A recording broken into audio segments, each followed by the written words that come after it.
जौन जना कहले बन जा कि 18 साल के लड़का लफुआ होला, तो यह लफुआ वोट दे के, यह लफुआ 18 साल के वोट दे के पवन सिंह के जिता के दिल्ली संसद में भेजी। काराकाट में 19 लाख वोट बा, जौना में 12 लाख पवन सिंह के वोट मिली।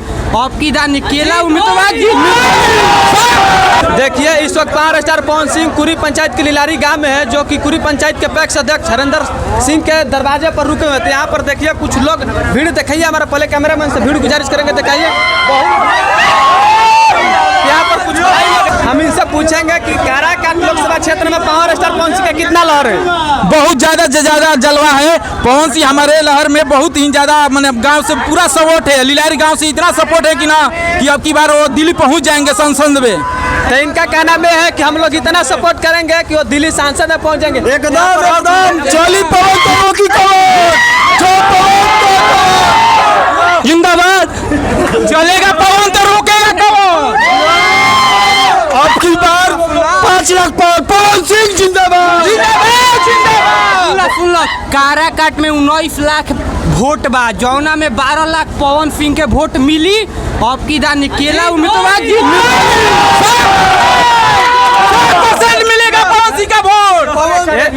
ये भाई के कहना में कि काराकाट लोकसभा क्षेत्र में 19 लाख वोट है और 19 लाख में 12 लाख वोट मिलेगा। तो ये भाई के कहना में देखो ये गलत बोल रहे हैं कि 15 लाख वोट पोल होता है, उसमें 10 लाख वोट मिलेगा। तो यहाँ पर और भाई इनसे पूछेंगे, तो ये बताइए कि काराकाट लोकसभा क्षेत्र में कितना वोट, चाहे 10 लाख हो को चाहे 12 लाख हो को, लेकिन जीतिए पवन सिंह। वोट चाहे 10 लाख हो को चाहे 15 लाख हो को, जौन 15 लाख वोट हमनी के मान के चलते हैं, जेकरा में 13 लाख वोट हिंकर बा, और 2 लाख में सब जना तितिर बितिर होता जा।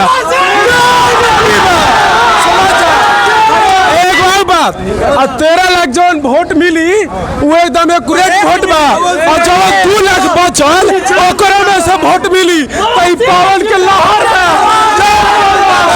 यहाँ पर बहुत लोग बोल रहे हैं कि पावर स्टार पवन सिंह के साथ लफुआ खाली वोट देगा।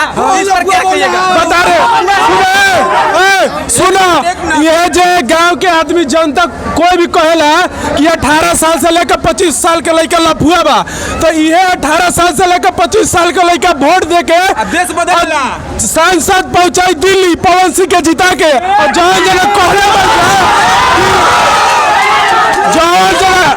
जना कहले बन जा कि 18 साल के लड़का लफुआ होला, तो यह लफुआ वोट दे के, यह लफुआ 18 साल के वोट दे के पवन सिंह के जिता के दिल्ली संसद में भेजी।